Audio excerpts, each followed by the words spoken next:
같이 보실 하나님의 말씀은 누가복음 1장 26절로 38절까지의 말씀 같이 보시겠습니다.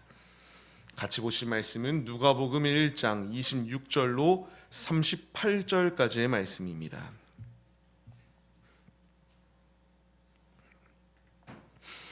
우리 한 목소리로 같이 합독하시겠습니다. 여섯째 달에 천사 가브리엘이 하나님의 보내심을 받아 갈릴리 나사렛이란 동네에 가서 다윗의 자손 요셉이라 하는 사람과 약혼한 처녀에게 이르니 그 처녀의 이름은 마리아라. 그에게 들어가 이르되 은혜를 받은 자여 평안할지어다.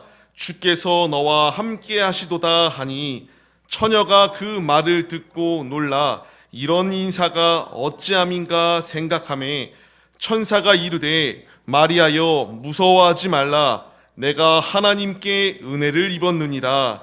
보라 내가 잉태하여 아들을 낳으리니 그 이름을 예수라 하라. 그가 큰 자가 되고 지극히 높으신 이의 아들이라 일컬어질 것이요 주 하나님께서 그 조상 다윗의 왕위를 그에게 주시리니 영원히 야곱의 집을 왕으로 다스리실 것이며 그 나라가 무궁하리라. 마리아가 천사에게 말하되 나는 남자를 알지 못하니 어찌 이 일이 있으리이까. 천사가 대답하여 이르되 성령이 내게 임하시고 지극히 높으신 이의 능력이 너를 덮으시리니 이러므로 나실 바 거룩한 이는 하나님의 아들이라 일컬어지리라. 보라 내 친족 엘리사벳도 늙어서 아들을 배었느니라. 본래 임신하지 못한다고 알려진 이가 이미 6달이 되었나니 대저 하나님의 모든 말씀은 능하지 못하심이 없느니라. 마리아가 이르되 주의 여종이 말씀대로 내게 이루어지리라 하매 천사가 떠나가니라. 아멘. 할렐루야. 오늘도 예배 자리 가운데 모이신 성도님들 주님의 이름으로 환영하고 축복합니다. 오늘 같이 나눈 말씀의 제목은요, 주님을 기다리는 자라는 말씀의 제목 가운데에서 은혜를 나누려고 합니다. 우리 다들 주님을 기다리시고 있습니다. 다시 오실 주님, 예수님께서 초림하셨고 다시 이 땅 가운데에 재림하신다라고 약속해 주시고요, 오실 주님의 오실 그 모든 징조들이 하나하나 이 땅 가운데 나타나고 있습니다. 오늘이 우리가 이제 또 성탄주일 예배고요, 내일은 또 성탄절로 드립니다. 이어지게 되는데 주님 어떤 말씀을 나눠야 되겠습니까? 라는 것을 물었을 때에 우리가 또 이렇게 대림절, 지지난주에 대림절 둘째 주라고도 말씀을 드렸는데 대림절 이제 넷째 주, 대망하며 예수님의 탄생을 기다리는 날입니다. 그래, 우리가 정말 주님을 기다리는 자로서 어떻게 살아가는 것이 주님을 기다리는 자인가에 대하여 말씀을 나누고 우리가 주님의 뜻대로 서기로 결단하며 이 말씀을 준비하게 되었습니다. 주님은 우리에게 오신다라고 약속했고요, 그 모든 말씀은 하나하나 이루어졌습니다. 근데 우리가 조금 생각해 볼 것이 있습니다. 오늘 말씀을 보게 되면요, 갈릴리 나사렛이라고 나와요. 근데 왜 이 갈릴리 나사렛에 대해서 사람들이 부정적인 시선으로 바라봤는가에 대하여 조금 생각해 볼 필요가 있습니다. 나사렛은요, 여기 나오는 것처럼 납달리와 스불론 지파의 땅입니다. 변두리 지방 가운데 있어요. 북쪽에 있는데요, 굉장히 시골입니다. 못 사는 지역이에요. 그 다음에 이방의 것들이 들어올 수 있는 그러한 접점지대였습니다. 이 지도를 보면요, 이스라엘의 지도입니다. 혹시 보이시나요? 나사렛이라고 하는 지역. 이렇게만 보면은 그래도 좀 중심부 아닌가라고 생각이 들 수도 있습니다. 이게 이스라엘의 지도입니다. 노란색이 이스라엘의 지도인데요, 그 가운데서 빨간색 동그라미가 나사렛이에요. 이 나사렛이라고 하는 지역은 굉장히 별로 볼품없는 지역입니다. 중심가 가운데 있는 것이 아니라 이방 접견 지역과 가까이 있었기 때문에 결코 그 땅은 좋은 땅이 아니었습니다.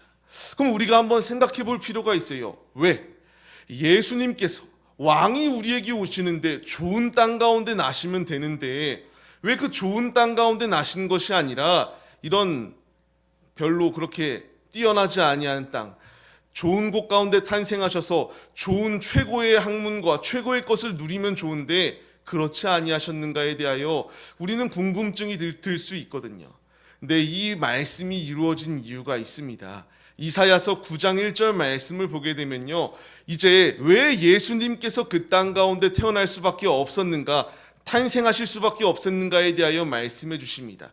이 스불론 땅과 납달리 땅 가운데서 이방의 갈릴리를 예수님께서 오심으로 말미암아 영화롭게 하시기 위하여 이 예언의 말씀을 주셨거든요. 그리고 예수님께서 진정한 메시아이시기 때문에 이 말씀이 성취되어지기 위하여 오셨다라는 것을 말씀해 주시고 있습니다.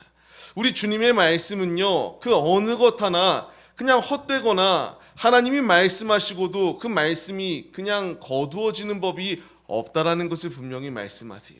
주님께서 우리에게 말씀하시는 것이 무엇인가요? 하나님의 말씀은, 하나님의 약속은 어떤 것도 헛된 것이 없다. 분명히 주님께서 그 뜻을 이루실 것이다라는 것을 우리에게 말씀해 주시고 있습니다. 하나님의 약속은요, 그리스도 안에서 예가 된다라고 말씀하세요. 주님 안에서 불가능한 것은 없다라는 것을 우리에게 말씀하십니다. 우리에게 필요한 것은 무엇이다라고 말씀하시나요? 아멘으로 화답할 것을 명령하십니다. 아멘으로 주님께 영광 올려드리는 삶의 모습이 우리의 모습이 되어야 된다는 것을 말씀하세요. 정리하면요, 주님께서 우리에게 오신 이유는요, 주님께서 예언의 말씀을 주셨고요, 죽었던 나의 영을 살리기 위하여 우리에게 오셨습니다. 그냥 내게 오신 것으로 방치하면서 알아서 삶을 살아가라, 이런 것이 아니라 예수님께서 지상명령을 주시고 우리에게 주신 말씀, 세상 끝날까지 우리와 항상 함께 하시는 우리의 아버지가 되어주신다라고 하는 이 약속의 말씀을 주시고 이 말씀을 그대로 이루시겠노라고 주님께서 분명히 선언하여 주시고 있습니다. 주님 안에서 모든 것이 예가 됩니다. 불가능한 것은 없습니다. 이 일을 힘입을 수 있는 자는 다른 이가 아니에요. 하나님의 택정함을 받은 자녀들에게만 주어지는 축복입니다. 그의 뜻대로 부르심을 입은 자, 주님의 뜻대로 삶을 살아가는 자에게야지만이 이 놀라운 축복이 임한다라는 것을 말씀해 주세요. 우리는 이와 같은 은혜를 받은 자들입니다. 나사렛, 그 동네는 결코 볼품이라는 것은 찾아볼 수 없는 동네예요. 그런 동네 가운데에 예수님이 오시니까 그 동네가 완전히 바뀌었던 것처럼 세상으로 바라봤을 때는 나는 볼품없는 존재일 수 있습니다.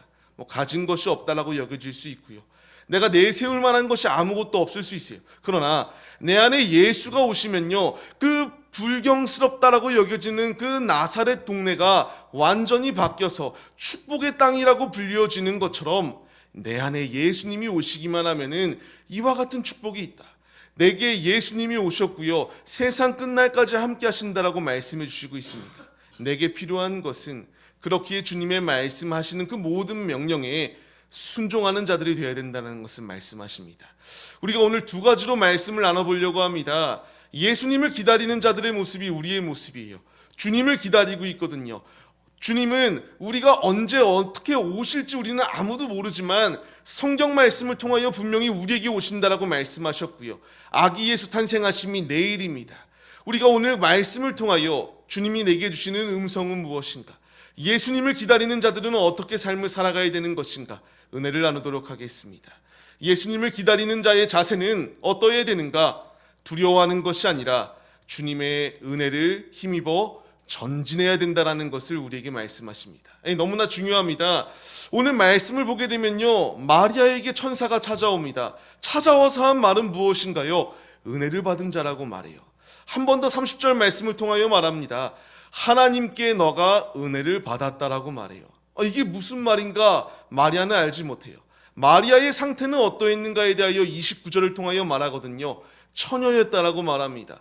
왜 이런 인사가 천사가 내게 하는 것인가, 왜 하나님의 은혜를 입었는가라고 말하는가에 대하여 의아스럽게 생각하기 시작합니다. 이 말을 들을 때에 이제 천사가 본격적으로 왜 찾아왔는가에 대하여 말해요. 너가 아들을 낳을 거래요. 예수를 낳을 것이다라는 것을 말씀합니다.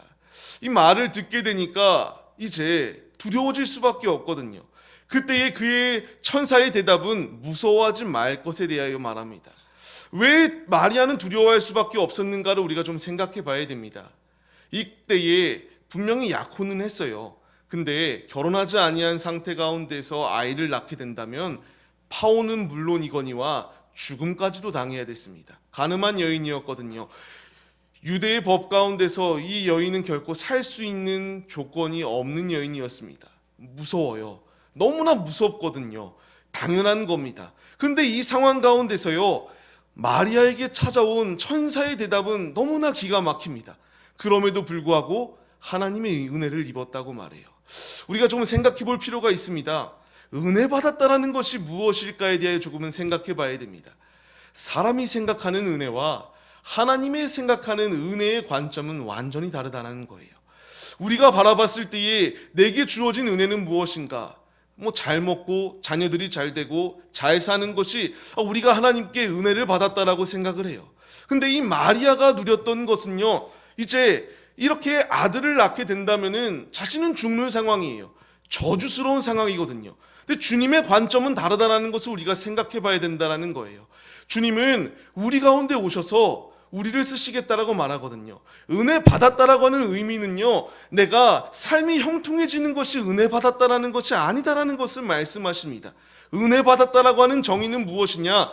주님이 쓰신다라는 것에 대한 은혜에 감사하는 것이 진정한 은혜 받은 자의 모습이다라는 것입니다. 내가 돈이 없어도 돼요. 건강이 없어도 돼요. 남들이 비난하는 사람일지라도 상관없어요. 왜냐하면요, 주님이 나를 쓰시겠다라고 나에게 찾아오신 것, 이것이 은혜 받은 자의 모습이다라는 것을 주님이 우리에게 말씀하시고 있습니다. 내 삶의 형편, 내 삶의 모든 순간들, 남에게 자랑스럽게 내 삶, 이렇게 좋은 것을 했고 선행을 베풀었고 돈을 많이 벌었다, 이런 거 말하지 못해도 아무 문제가 없는 분명한 이유는요, 주님이 우리를 채우는 교회 가운데 한 명 한 명의 지체로 부르셨고요, 부족한 나의 삶을 통하여 은혜 받은 자로서 주님의 일을 감당할 수 있는, 쓰임 받을 수 있는 도구로 나를 세워주셨다라는 것, 이것이 놀라운 은혜 받은 자의 모습이다라는 것을 주님이 우리에게 말씀하시고 있습니다. 마리아에게 임하였던 주님의 은혜, 주님이 마리아를 사용하여서요, 그를 사용하였을 때에 그는 이름이 기억되어지게 되고요, 그의 모습, 그의 삶을 통하여 다윗의 자손 예수 그리스도가 나게 되는 놀라운 축복이 그 여인을 통하여 나타나게 되었습니다. 주님이 그녀를 사용하셨던 것처럼 이제 우리를 사용하시겠노라고 우리에게 오셨습니다. 은혜 받은 자는요, 그렇기 때문에 두려워하는 자가 아닙니다. 이것이 될까 안 될까 두려워하는 것이 아니라 그냥 우리에게 필요한 것은 피조물된 내가 창조주께서 나를 쓰시겠다라고 말씀하실 때에 무한 감사하며 주님께 순종하고 주님을 만나는 자의 모습이 우리의 모습이 되기만 하면 된다라는 것을 주님이 우리에게 말씀하시고 있습니다. 성경 말씀을 보게 되면요, 우리가 잘 아는 아담이라는 인물이 있습니다. 왜 그가 두려워했는가에 대해 우리가 생각해 봐야 됩니다. 창세기 3장 10절 말씀을 보게 되면은 왜 두려워 숨었다라고 말합니까? 내가 벗었다라고 말해요. 그냥 단순하게 벗었기 때문에 두려워했는가? 원래 벗고 있었습니다.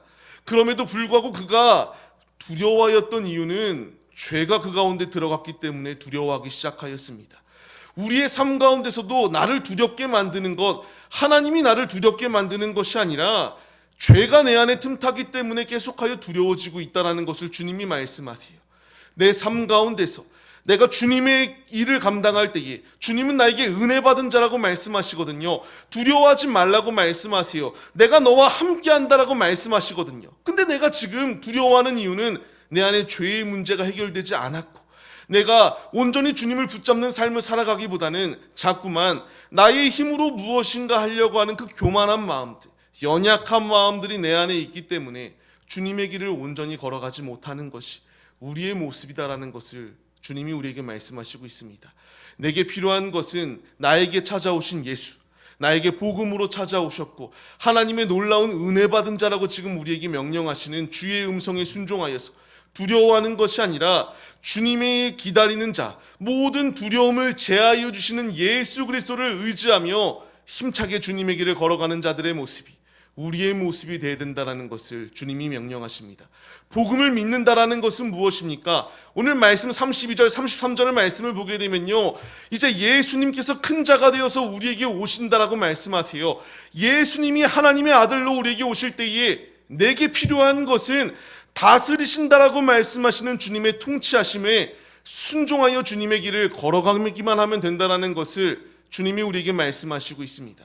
내게 필요한 것은 내가 판단하고 내가 될까 안 될까를 이렇게 측정하는 것이 아니라 쓰시겠다라고 말씀하시는 주님, 은혜를 내가 너에게 부어주었다라고 말씀하시는 주님의 음성에 순종하여서 내가 판단하는 것이 아니라 쓰시겠노라고 하는 주님의 음성에 순종하여 예수님을 기다리며 주님의 뜻대로 모든 두려움은 제거하고 주님이 나와 함께 하신다, 가는 곳곳 그곳이 어느 곳이 되었던 예수의 복음을 붙잡고 하나님의 은혜를 붙잡고 주님의 길을 걸어가야 된다는 것, 이것이 순종하는 자들의 모습이 주님을 기다리는 자의 참 모습이다라는 것을 주님이 우리에게 말씀하십니다.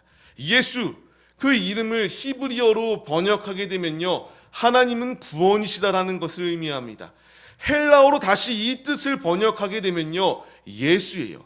예수님이 내게 오신 이유는 나를 징계하고 죽이기 위해서 오신 것이 아니라 죽은 내 영을 살리기 위하여 오셨습니다. 모든 두려움은 내게 필요 없다라는 거예요. 두려움을 주는 것은 이 아담이 아까 선악과를 먹었을 때에 두려워서 숨었던 것처럼 죄가 나를 두렵게 할 뿐이지 죄 가운데에서 벗어나기만 하면 된다라는 것을 주님이 말씀하십니다. 구원의 길은 어디 가운데 있나요? 구원은 어떻게 해야 받을 수 있나요? 다른 것으로 받을 수 있는 것이 아닙니다. 오직 예수 안에서만 구원이 있다는 것을 주님이 우리에게 말씀하십니다. 요한복음 14장 6절 말씀을 통하여서도 그렇기 때문에 주님이 내게 말씀하시는 것이 무엇인가? 예수님만이 길이다, 예수님만이 진리이다, 예수님만이 생명이다라는 것을 우리에게 말씀하시고요, 예수로 말미암지 않고서는 아버지께로 나아갈 자가 없다라고 주님이 우리에게 말씀하시고 있어요. 이 모든 말씀을 계속하여 드리는 이유는 내 안에 두려움을 내려놔야 된다는 것입니다. 예수가 내게 오신 이유는 예수님을 기다리는 우리에게 두려움을 주기 위하여 오신 것이 아니라 이 두려움을 제하여 주시기 위하여 주님이 오셨다. 예수 그리스도의 길을 걸어갈 때에 두려움이 아니라 주님 안에 살 수 있는 놀라운 축복이 우리에게 주어진다는 것을 말씀하시고 있습니다. 이 말씀을 보시기 바랍니다. 주님의 영광스러운 그 형상, 우리가 창조된 것은 무엇인가요? 주님의 형상으로 창조함을 받은 자들이 우리의 모습입니다. 예수를 믿고 흔들리지 아니하고 두려워하지 아니할 때에 우리의 형상 역시 예수님의 형상과 같이, 주님의 영광스러운 형상과 같이 우리의 형상이 회복되어진다라는 것을 주님이 우리에게 말씀하여 주십니다. 우리는 결코 주님께로 나아갈 자격이 없었습니다. 갈 수도 없었어요. 그러나 내가 그 자리 가운데 들어갈 수 있었던 이유는요, 다른 것이 아닙니다. 예수 그리스도가 있기 때문에 우리가 성소에 들어갈 수 있는 놀라운 담력을 얻었다라고 주님이 말씀하십니다. 휘장을 찢으셨던 것처럼 예수 안에서 나의 모든 죄악된 것을 찢고 끊으셨습니다. 우리에게 필요한 것은 예수님입니다. 나를 두려움 가운데서 제하여 주신 예수, 그분을 믿기만 하면은 두려움이 아니라 주님이 모든 두려움을 주님을 믿는 확실한 믿음으로 승리할 수 있도록 내 안에 확신을 더하여 주신다라고 주님이 말씀해 주시고 있습니다. 말씀을 받는 성도님들, 우리는 예수님을 기다리는 자들입니다. 내일 예수님이 오시는데요, 나에게 필요한 것은 두려워하는 것, 내가 이 연말 어떻게 하면 더 좋게 가족들과 보낼 수 있을까, 이런 거 고민하지 말라는 거 아닙니다. 분명히 필요할 수 있어요. 근데 가장 중요한 것은요, 예수님은 나에게 오신 이유는 내가 두려워서 벌벌 떨라고 내게 오신 이유 것이 아니라 내게 오신 이유, 나를 구원하여 주시고 나의 삶을 통하여 주님의 영광을 나타내는 삶을 살아가게 하라고, 나의 형상을 회복시키겠노라고 약속하시는 주님의 분명한 뜻은 세상 것 가운데 얽매이는 것이 아니라 세상을 초월하여서 주님만을 위하여 삶을 살아가라고 주님이 나를 부르셨다라는 것을 잊지 말아야 된다는 것입니다. 말씀을 받는 성도님들, 우리가 이 말씀을 기억하며 두려워하는 것이 아니라 내 안에 있는 모든 두려움, 예수가 두려움을 제하여 주셨습니다. 예수 안에서 나의 죄는 해방되었습니다. 우리가 이 분명한 사실을 잊지 마시고 나에게 오신 예수, 그 예수 그리스도를 믿고 예수 안에서 승리하는 삶을 살아가는 우리 모두의 모습이 되시기를 바랍니다. 이 마리아의 고백을 보시기 바랍니다. 35절 말씀을 보게 되면요, 나 못하는데요, 나 처녀인데 어떻게 아이를 낳습니까? 라고 말해요. 그때 천사의 대답은 무엇입니까? 성령이 할 수 있다라고 말해요. 나는 못해요. 맞아요. 나는 할 수 없어요. 근데 주님이 함께 하시면 할 수 있다라는 것을 주님이 우리에게 말씀하십니다. 사람으로는 할 수 없다라고 말합니다. 그러나 하나님은 모든 것을 할 수 있다라고 주님이 우리에게 말씀하십니다. 그 뒤에 말씀을 보게 되면요, 엘리사벳도 아이를 낳을 수 없었어요. 그러나 불가능한 상황 가운데에서 그녀가 아이를 뵌 지 6달이 되었다라고 말합니다. 우리 같이 한번 이 말씀 읽겠습니다. 대저 하나님의 모든 말씀은 능하지 못하심이 없느니라. 아멘. 다시 한 번 더 읽겠습니다. 대저 하나님의 모든 말씀은 능하지 못하심이 없느니라. 아멘. 이것이에요. 내 안에 두려움, 내 안에 있는 모든 걱정, 내 안에 있는 모든 문제, 주님은 해결치 못할 것이 없다라고 주님이 말씀하십니다. 내게 필요한 것은요, 마리아 그리고 엘리사벳, 할 수 없는데, 이런 불가능한 모습이 아니라 주님 안에서는, 아까 고린도후서 1장 20절 말씀을 통하여 분명히 말씀하시잖아요. 예수 그리스도 안에서 모든 것이 예가 된다라고 말씀하십니다. 나는 할 수 없으나 예수 안에서는 불가능한 것이 없습니다. 예수님을 기다리는 우리들, 불가능한 것이 없습니다. 오직 오실 주님을 기다리며, 내게 오신 분명한 이유는 나의 삶을 통하여 주님의 살아계심을 나타내기 위함이다라는 사실을 기억하시고, 매 순간순간마다 불안과 두려움과 걱정 가운데 삶을 빼앗기는 것이 아니라 모든 근심과 걱정을 제하여 주시는 주님의 놀라운 은혜가 나의 삶 가운데 임하고 있다. 이 정답을 누릴 수 있는 길은 예수 안에서만이 가능한 것이다. 오직 사나 죽으나 예수를 붙들고 예수 안에서 이 승리를 만끽하는 우리 모두의 모습이 되시기를 주님의 이름으로 간절히 축원합니다. 두 번째로 주님이 우리에게 말씀하십니다. 주님을 기다리는 자는 어떻게 해야 되는가? 순종이 축복의 기림을 믿고 전진해야 된다는 것을 우리에게 말씀하세요. 너무나 중요합니다. 마리아는 이 음성을 들었을 때에 죽는 거였거든요. 세상의 관점으로 봤을 때에는 실패한 여인이에요. 가늠한 여인이에요. 그러나 그 말을 어떻게 했다라고 말하나요? 38절 말씀을 보게 되면요, 여종이 말씀대로 내게 이루어질 것을 믿으며 주의 음성에 순종하였다라고 말합니다. 너무나 중요합니다. 멋있지 않나요? 내 생각으로는 이해가 안 가거든요. 내 판단으로는 이해가 안 가요. 은혜 받았다라고 하면은 내게 이런 어려운 일, 고통스러운 일이 주어지기보다는 당연히 잘 돼야 돼요. 근데 마리아는 납득할 수가 없지만 납득 안 가는 상황 가운데서도 주님의 말씀에 순종하였다라고 말합니다. 우리에게 필요한 것도 이것이다라는 것입니다. 주님은 나에게 은혜 받은 자라고 말하거든요. 나와 함께 하시겠다라고 말해요. 근데 나의 삶을 돌아보면요, 잘 되기보다는 더 어려운 일이 많아요. 힘든 일이 많아요. 근데 괜찮아요. 당연한 거예요. 내가 걸어가는 길은 넓은 길을 가는 것이 아니라 좁은 문을 향하여 가는 자들이 우리의 모습이기 때문에 천국에 들어가려면은 낙타가 바늘귀에 들어가는 것보다 힘들다라고 말씀하십니다. 우리 걸어가는 이 길, 힘든 길을 걸어가고 있기 때문에 세상이 나를 핍박하고 고통 가운데 둘 수 있습니다. 그러나 그 가운데서 두렵지 않고 주님의 길을 걸어갈 수 있는 이유는요, 모든 어려움 가운데서 성경에 주님의 축복을 받은 모든 이들은 이 모든 어려움 가운데서도 주님께 순종할 때에 주님께서 길을 열어주시는 놀라운 은혜가 임하였다라는 것입니다. 제 삶 가운데서도요, 파산의 위기, 투자를 잘못하여 위기의 순간 가운데서 할 수 있었던 것은 아무것도 없어요. 내가 자꾸만 무엇인가 인간의 방법으로 해결하려고 할 때에 더 수렁으로 빠지더라고요.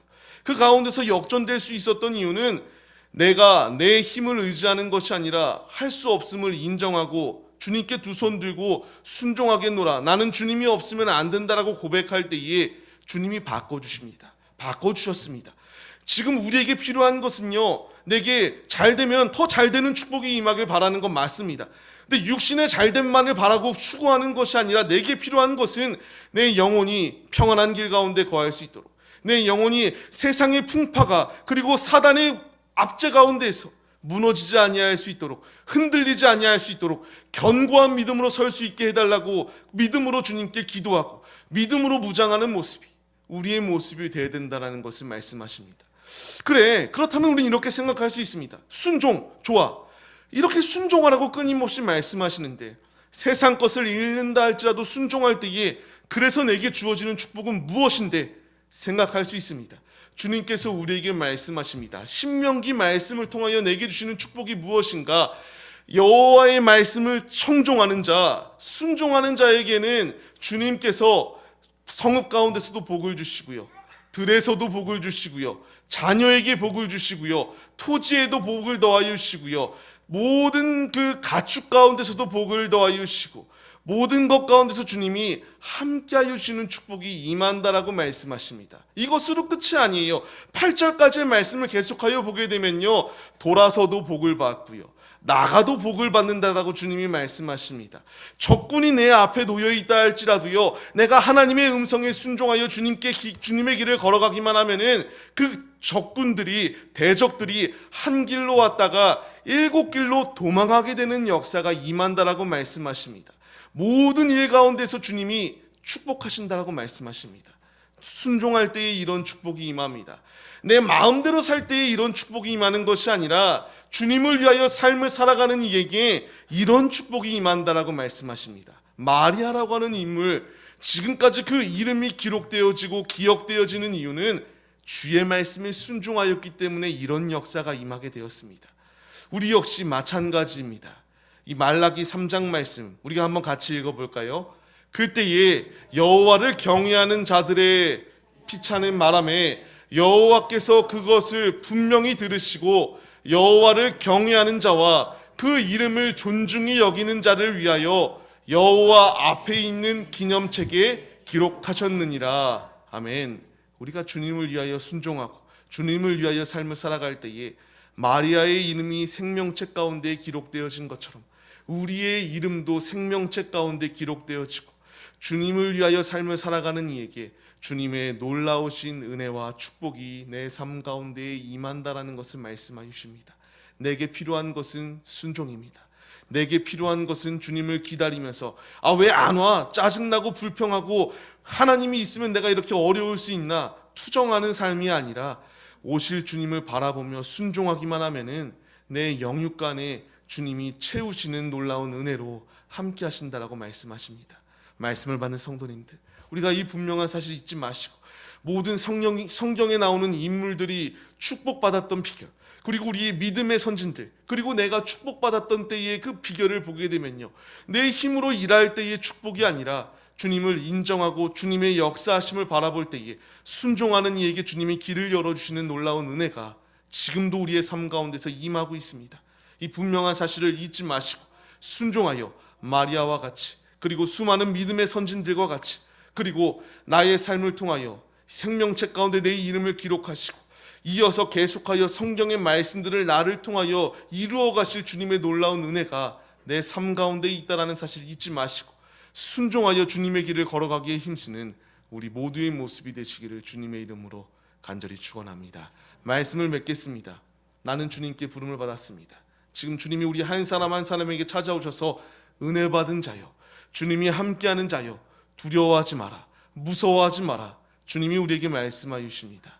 내 안에 나의 힘으로는 할 수 없으나 예수 안에 두려움은 제하여지고 내 안에 기쁨을 주시는 나의 왕, 나의 구주, 나의 아버지가 지금도 우리와 함께하여 주십니다.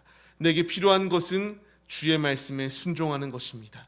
우리 모두 순종하여서 주님이 내게 예비하여 주신 모든 축복을 소유하시는 하나님의 신실한 자녀들의 모습이 우리 모두의 모습이 되시기를 간절히 주님의 이름으로 축원합니다. 기도하시겠습니다. 하나님, 우리를 예배의 자리 가운데 부르심에 감사드립니다. 예수님을 기다리는 자, 내 마음대로 삶을 살아가는 것이 아니라 주님의 뜻대로 살아가는 자가 주님의 축복을 누릴 수 있습니다. 나를 자꾸만 두렵게 만드는 것, 주님이 주시는 것이 아니라 사단이 주시는 계략이다라는 것을 깨닫게 하여 주옵시고, 주님은 나를 안 되게 하기 위함이 아니라 그 상황까지도 주님께 쓰이기 위한 도구, 주님께 쓰이기 위한 훈련의 과정이다라는 것을 우리가 잊지 않게 하여 주옵시고, 매 순간순간마다 불평과 원망이 아니라 주님의 말씀에 순종하는 자들이 될 수 있도록 우리 안에 믿음을 더하여 주시옵소서.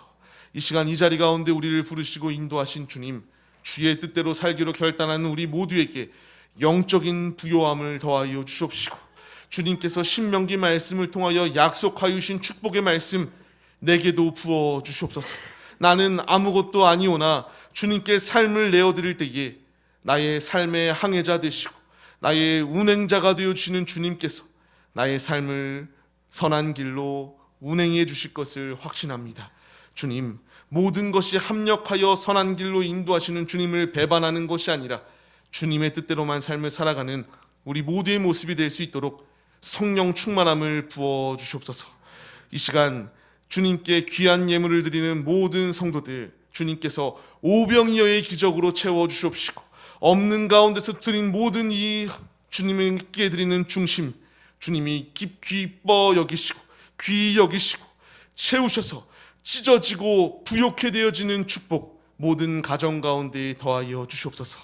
함께 하실 것을 믿사오며, 이제는 우리 주 예수 그리스도의 은혜와 하나님 아버지의 무한하신 사랑하심과 성령의 감화감동 교통 인도하심이 예배 자리 가운데 모여 예수 그리스도를 기다리기로 결단하며 삶을 주님께 내어드리기로 결단하는 성도들 머리머리 위에 이제로부터 영원 무궁토록 함께 계실지어다.